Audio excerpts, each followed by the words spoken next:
Assalamualaikum warahmatullahi wabarakatuh. Salam sejahtera bagi kita semua. Perkenalkan, nama saya Dimas Aulia Putra dengan NIM 200810301159 dari Perekonomian Indonesia kelas G. Dalam video kali ini, saya akan membahas mengenai Indonesia Gawat Darurat Pendidikan Karakter. Pendidikan memegang peranan yang sangat penting dalam meningkatkan sumber daya manusia yang handal. Rendahnya kualitas pendidikan menjadi penyebab terjadinya krisis kepegawaian.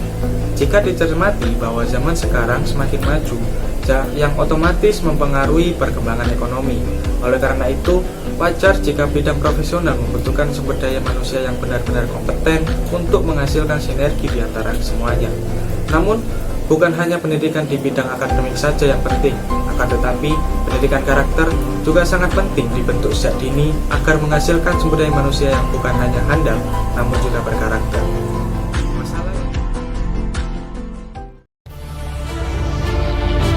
Tawuran pelajar yang saling serang dengan menggunakan busur dan batu di depan gedung sekolah SMA Nasional di Jalan Ratulangi Makassar viral. Petugas mengamankan belasan siswa. Pemirsa, pengejaran mewarnai upaya penangkapan sekelompok remaja yang nekat menyerang dan merusak sejumlah sepeda motor milik warga di kawasan Jatinegara, Jakarta Timur pada Minggu malam. Sementara itu di kota Serang, Banten, polisi menangkap sejumlah remaja anggota geng motor yang sebelumnya videonya viral saat berkonvoi mengacungkan senjata tajam. Terlibat prostitusi online, puluhan remaja laki-laki dan perempuan digerebek polisi di salah satu hotel di kawasan Koja, Jakarta Utara. Polisi berhasil mengamankan sebanyak 16 orang yang kepergok sedang bertransaksi obat-obatan terlarang.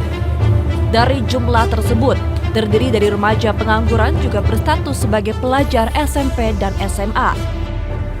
Masalah yang terjadi di lingkungan pendidikan akhir-akhir ini adalah permasalahan degradasi moral. Degradasi moral anak bangsa semakin memprihatinkan. Karakter telah kita pertaruhkan dalam tempat yang tidak semestinya. Jika tidak hati-hati, bangsa ini menuju pada apa yang dinamakan The Lost Generation. Karakter bangsa yang semakin menurun dari waktu ke waktu telah menjadi pembicaraan serius, mulai dari kalangan rakyat biasa sampai pada pejabat, bahkan kepala negara. Karakter bangsa juga tidak hanya menjadi isu lokal dan nasional, tetapi juga telah menjadi isu global. Seiring berkembangnya zaman, anak-anak semakin kehilangan pendidikan karakter dari lingkungan keluarga dan lingkungan sekolah. Anak-anak di zaman sekarang cenderung mengabaikan perilaku dan tindakan mereka terhadap orang lain. Ditambah dengan kemajuan teknologi dan globalisasi yang memudahkan mereka untuk meniru budaya luar. Pergaulan yang semakin bebas, perilaku-perilaku mereka sudah semakin rusak.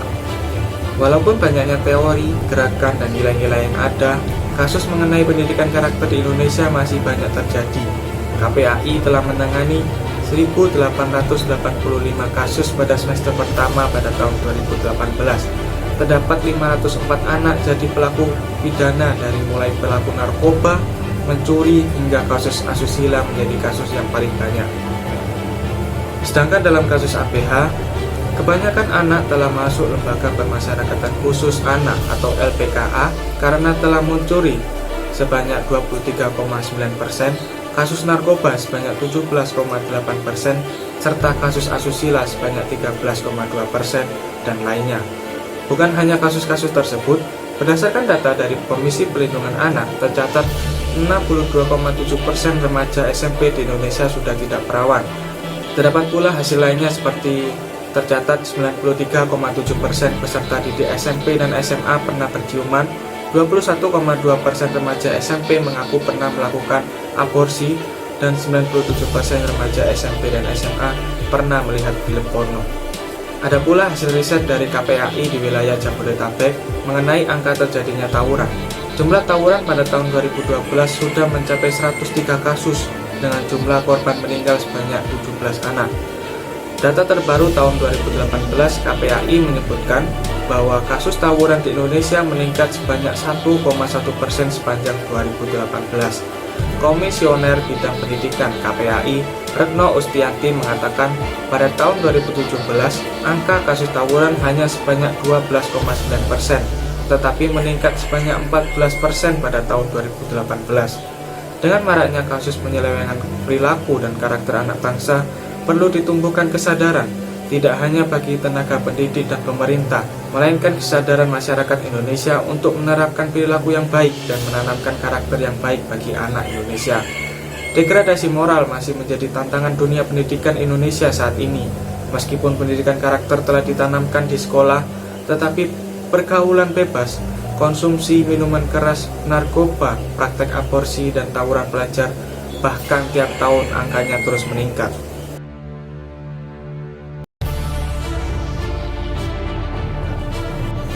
Salah satu contoh kasus yang ada ialah kasus seorang murid di salah satu SMP swasta di Kabupaten Gresik yang menantang gurunya saat ia diingatkan oleh gurunya untuk tidak boleh merokok. Pada kasus tersebut, seorang siswa memegang kerak gurunya sambil merokok dan melempar kata-kata yang tidak sopan. Walaupun kasus tersebut berakhir dengan damai karena sang guru telah memaafkan siswa tersebut, kasus ini merupakan tamparan keras bagi dunia pendidikan Indonesia yang saat ini sedang digemborkan dan diaplikasikannya pendidikan karakter bagi anak Indonesia. Kasus tantangan siswa kepada guru adalah contoh nyata merosotnya moral siswa di lingkungan sekolah.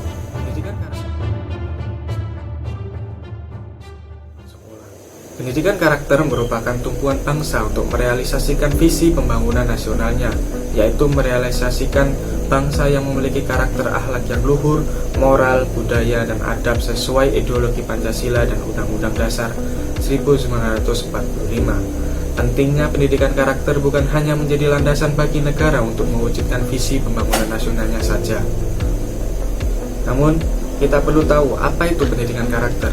Menurut Daryono dan Lestariningsih tahun 2017 dalam bukunya, pendidikan karakter adalah pendidikan perihal karakter atau pendidikan yang mendomani esensi karakter. Sedangkan menurut Suwartini tahun 2017, pendidikan karakter merupakan suatu prosedur yang menumbuhkan nilai-nilai karakter terhadap pelajar meliputi wawasan, pemahaman diri, keteguhan hati, dan komponen semangat serta langkah mengimplementasikan nilai-nilai baik terhadap Tuhan Yang Maha Esa, diri sendiri, orang lain, lingkungan, maupun masyarakat, sehingga akan terwujud insan kamil. Kemudian menurut Komaruzaman tahun 2017 menyatakan, pendidikan karakter merupakan kewajiban setiap pihak.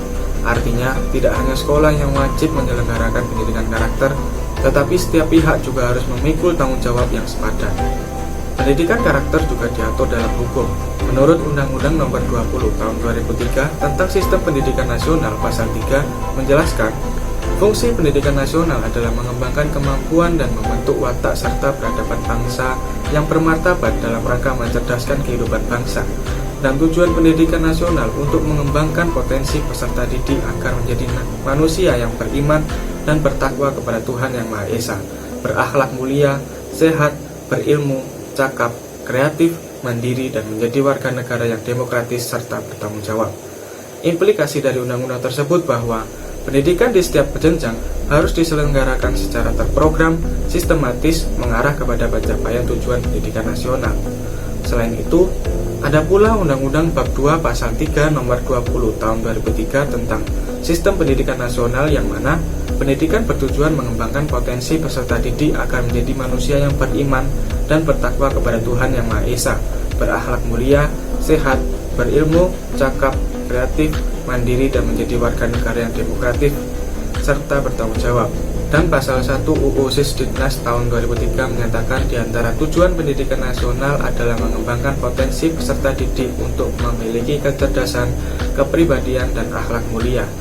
Berangkat dari undang-undang ini dapat kita temukan bahwa garis besar dari tujuan pendidikan nasional adalah selain mencerdaskan peserta, juga terciptanya karakter peserta yang beriman, mandiri, dan berakhlak mulia. Pentingnya pendidikan karakter bagi masyarakat Indonesia haruslah ditanamkan sejak ini pada seluruh masyarakat Indonesia. Pendidikan karakter yang baik memiliki beberapa syarat dan indikator penting yang harus dicapai demi terwujudnya masyarakat dengan karakter yang baik. Kementerian Pendidikan Nasional Indonesia telah merumuskan 18 nilai-nilai yang ditanamkan dalam diri warga Indonesia, khususnya siswa, dalam upaya membangun dan menguatkan karakter bangsa. 18 nilai-nilai dalam pendidikan karakter tersebut diantaranya, yang pertama, religius. Sifat religius haruslah dimiliki setiap masyarakat Indonesia, bahkan peraturan tersebut jelas tercantum dalam Pancasila di sila pertama. Yang kedua, jujur. Kejujuran merupakan perilaku yang sangat penting. Dengan menjadi pribadi yang jujur akan membuat diri kita sebagai seorang yang selalu dapat dipercaya dalam hal apapun. Yang ketiga, toleransi. Kita hidup di negara Bhinneka Tunggal Ika, sehingga sangatlah penting adanya sifat toleransi kepada sesama masyarakat Indonesia agar masyarakat bisa saling menghargai perbedaan agama, suku, etnis, pendapat, sikap, dan tindakan orang lain yang berbeda dari dirinya. Kemudian, disiplin, kerja keras, kreatif. Pada era globalisasi seperti ini, pemikiran kreatif sangatlah dibutuhkan apalagi dalam dunia pekerjaan. Kemudian ada mandiri, kemudian demokrasi, rasa ingin tahu, semangat kebangsaan, kemudian ada cinta tanah air. Sikap cinta tanah air bisa kita tunjukkan dengan bersikap dan berperilaku yang menunjukkan rasa kesetiaan, kepedulian, penghargaan yang tinggi terhadap bahasa, lingkungan, fisik, sosial, budaya, ekonomi, dan politik bangsa. Kemudian menghargai prestasi, bersahabat atau berkomunikasi, cinta damai, gemar membaca, peduli lingkungan, peduli sosial, dan tanggung jawab. Demi pembangunan sumber daya manusia, lalu kebijakan seperti apa agar pendidikan karakter di Indonesia semakin baik? Yang pertama, kebijakan mengenai pendidikan karakter yang diintegrasikan kepada setiap mata pelajaran, yaitu pendidikan karakter diposisikan sebagai misi setiap pelajaran atau diintegrasikan dalam setiap mata pelajaran. Implementasi pendidikan yang akan diterapkan di sekolah-sekolah sudah terkandung dalam kurikulum, namun selama ini tidak dikedepankan dan diajarkan secara tersurat. Pendidikan karakter bukan hanya mengajarkan peserta didik dengan ayat, dalil, dan teori-teori kebaikan. Guru sebagai ujung tombak terlaksananya pembelajaran hendaknya mampu mengimplementasikan kurikulum terpadu yang dapat menyentuh seluruh kebutuhan siswa. Yang kedua, melanjutkan kebijakan PPK, yaitu peningkatan pendidikan karakter yang tujuan utamanya adalah untuk mengimplementasikan nawacita Presiden Joko Widodo dan Yusuf Kala dalam sistem pendidikan nasional. Nilai-nilai utama PPK adalah religius, nasionalis, mandiri, gotong royong, integritas. Nilai-nilai ini ingin ditanamkan dan dipraktikkan melalui sistem pendidikan nasional agar diketahui, dipahami, dan diterapkan di seluruh sendi kehidupan di sekolah dan di masyarakat. Tujuannya dari PPK sendiri seperti yang pertama, membangun dan membekali peserta didik sebagai generasi emas Indonesia tahun 2045 guna menghadapi dinamika perubahan di masa depan. Kemudian yang kedua, mengembangkan platform pendidikan nasional yang meletakkan pendidikan karakter sebagai jiwa utama dengan memperhatikan keberagaman budaya Indonesia. Yang ketiga, merevitalisasi dan memperkuat potensi dan kompetensi ekosistem pendidikan. Selain itu, perlunya melakukan inovasi di dalam pendidikan karakter sehingga meningkatkan kualitas karakter peserta didik. Kemudian, pendidikan karakter tidak hanya dilaksanakan oleh sekolah, namun juga keluarga dan masyarakat. Perlunya memahami profil pelajar Pancasila tidak hanya oleh peserta didik, namun juga oleh guru dan orang tua, sehingga bisa diwujudkan menjadi penguatan pendidikan karakter. Kemudian yang terakhir, kesimpulan yang kita dapat yaitu pentingnya pendidikan karakter yang baik bagi anak harus ditanamkan sejak dini. Tumbuhnya karakter anak yang baik akan membuat anak memiliki pola pikir dan perilaku yang baik pula. Pendidikan karakter tidak hanya didapatkan di sekolah, tetapi pendidikan karakter harus diberikan pada anak sejak dini melalui keluarga dan orang-orang terdekatnya. Terdapat pula beberapa indikator dan nilai-nilai yang harus diterapkan demi terciptanya pendidikan karakter yang baik, seperti penanaman nilai karakter religius, nasionalis, integritas, mandiri, dan gotong royong. Peran pendidikan karakter yang baik sangatlah penting dalam pertumbuhan pola pikir dan perilaku anak. Dengan terlaksananya pendidikan karakter yang baik, diharapkan perilaku dan karakter anak Indonesia juga akan semakin membaik. Kemudian juga perlu ada peran lebih dari pemerintah mengenai peraturan yang ada, serta peran guru dan keluarga dalam memberikan pendidikan karakter yang baik bagi anak. Seandainya pendidikan karakter ini terlaksana dengan baik, maka tidak akan ada lagi kasus-kasus dan menyimpangnya perilaku dan karakter anak Indonesia. Hal ini sekaligus akan menciptakan sumber daya manusia yang berkualitas dan berkarakter. Cukup sekian video dari saya. Terima kasih telah menonton. Wassalamualaikum warahmatullahi wabarakatuh.